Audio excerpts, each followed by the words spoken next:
हम लोग 12th class के जीव विज्ञान का जेनेटिक्स का एक महत्वपूर्ण टॉपिक आरएनए को पढ़ने, सीखने और समझने का प्रयास करेंगे। जैसा कि आप जानते हैं, आप देख रहे हैं कि यहाँ पर हम लोग पढ़ेंगे कि आरएनए क्या है, इसमें कौन कौन से केमिकल कंपोनेंट्स पाए जाते हैं, आरएनए कितने प्रकार का होता है और उन प्रकारों का क्या काम है, आरएनए का इंपोर्टेंस, महत्व या कार्य क्या है।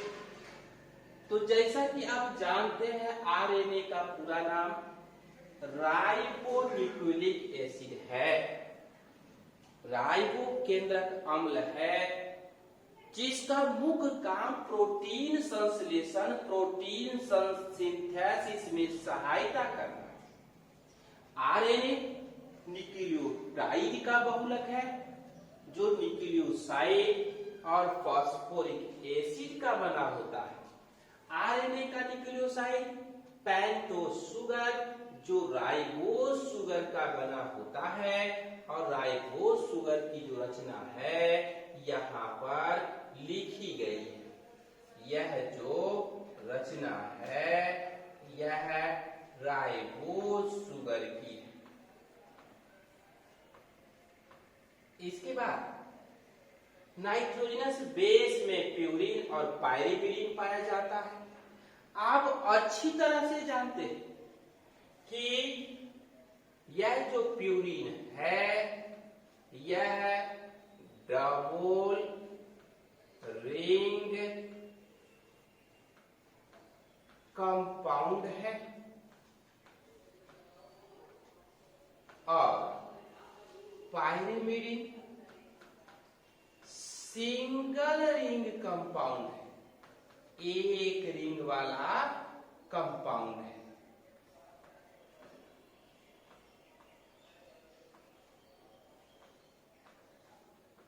आप जानते हैं डबल रिंग कंपाउंड में एक हेक्सागोनल रिंग है और दूसरा आइमिडाजोल ग्रुप है, जबकि सिंगल रिंग कंपाउंड में केवल हेक्सागोनल रिंग है। इस आरएनए में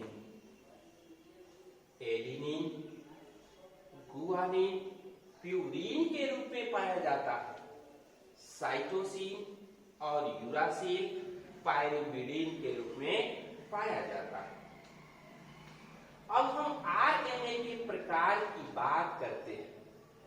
आरएनए 3 प्रकार का होता है: संदेशवाहक आरएनए, मैसेंजर आरएनए या इसी को एमआरएनए कहते हैं, स्थानांतरण आरएनए या ट्रांसफर आरएनए, इसी को टीआरएनए कहा जाता है, राइबोसोमल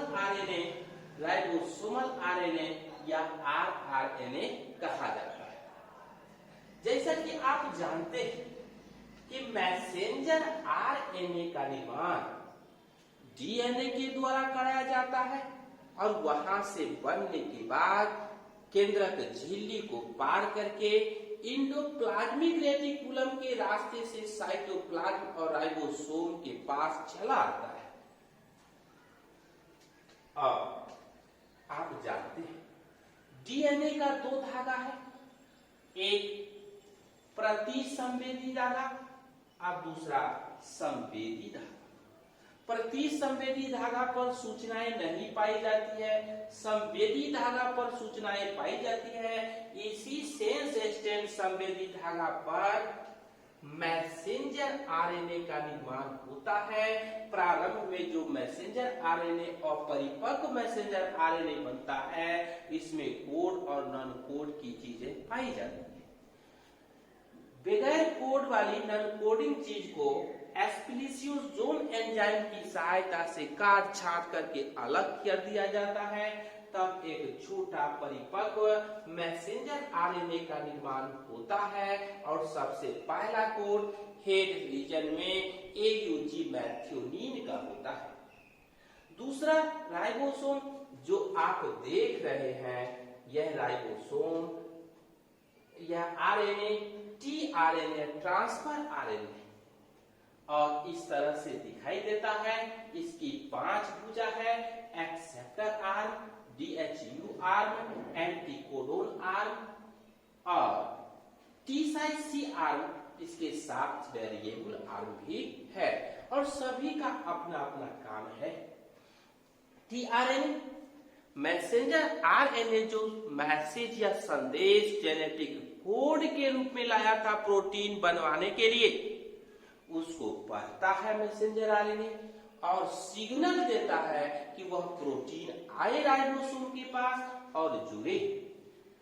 सबसे अधिक मात्रा में पाया जाने वाला आरएनए राइबोसोमल आरएनए है। इसका भी निर्माण न्यूक्लियोलस या केंद्रक द्रव में होता है।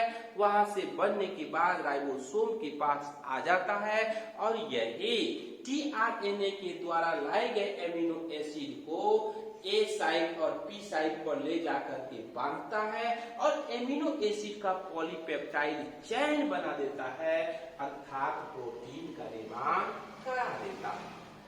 जैसा कि आप देख रहे हैं, यहाँ तीनों प्रकार का आरएनए, मैसेंजर आरएनए संदेशवाहक आरएनए, संदेश को लाया, उसके बाद मैसेंजर आरएनए के बाद यह जो tRNA है, यह tRNA उस संदेश को पढ़ा और उसके बाद राइबोसोमल आरएनए, यह जो राइबोसोमल आरएनए की बात हम लोग कर रहे हैं, यह उस संदेश के अनुसार एमिनो एसिड को ला करके बांध दिया और एमिनो एसिड का पॉलीपेप्टाइड चेन बना दिया। आप देख रहे हैं, यह पॉलीपेप्टाइड चेन बहुत पतला होता है, कमजोर होता है, इसका जीवन काल 2 सेकेंड से भी कम समय का होता है। यह लिपट करके प्रोटीन की द्वितीयक संरचना, फिर लिपट करके तृतीयक संरचना और चतुर्थ संरचना का निर्माण करता है। आप यह भी जानते हैं, जीवों के शरीर में, पौधा, मनुष्य या अन्य जंतु हो, उसमें 20 प्रकार के एमिनो अम्ल पाए जाते हैं। कोशिका द्रव में 10 एमिनो अम्ल को आवश्यक एमिनो अम्ल कहते हैं, जिसको बाहर से भोजन के रूप में लेना पड़ता है, शरीर में नहीं बनता है, और 10 एमिनो अम्ल को नॉन इसेंशियल एमिनो अम्ल कहते हैं। इसका शरीर में संश्लेषण अपने आप होता है। 10 और 10 मिलाकर के कुल 20 एमिनो अम्ल हैं और इसी 20 एमिनो अम्ल लेटर की तरह भूमिका निभाता है और इसी 20 एमिनो अम्ल की सहायता से जीवों के शरीर में हजारों प्रकार के प्रोटीन का निर्माण होता है। अब आप राइबोसोम के काम पर विचार करते हैं। राइबोसोम मतलब आरएनए के काम पर विचार करें तो आरएनए प्रोटीन संश्लेषण में सहायता करता है, मदद करता है और जिन जीवों में डीएनए नहीं पाया जाता है, उन जीवों में आरएनए ही अनुवांशिक गुणों का वाहक होता है। जैसे आरएनए बैक्टीरिया में, HIV रेट्रोवायरस में, राउथ सार्कोमा वायरस में। आप जानते हैं, टैमिन ने बताया था कि आरएनए से डीएनए का निर्माण होता है और डीएनए से आरएनए का निर्माण होता है। इसको जीव विज्ञान में टैमिनिज्म के नाम से जाना जाता है। तो इस तरह से आरएनए की जानकारी प्राप्त की गई और इसको समझने का प्रयास किया गया।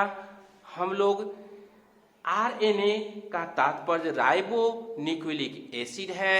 यह प्रोटीन संश्लेषण में सहायता करता है। जिन जीवों के शरीर में डीएनए नहीं पाया जाता है, उसमें यही आरएनए अनुवांशिक गुणों का वाहक होता है। माता पिता के गुणों को उसके संतान तक पहुंचाने का काम करता है। जैसे आरएनए बैक्टीरिया, रेट्रोवायरस जिसको HIV वायरस भी कहते हैं, राउस सार्कोमा वायरस, ये सब का अनुवांशिक पदार्थ आरएनए ही है। और आरएनए डीएनए का निर्माण करता है, टैमिनिज्म से हम लोग जानते हैं।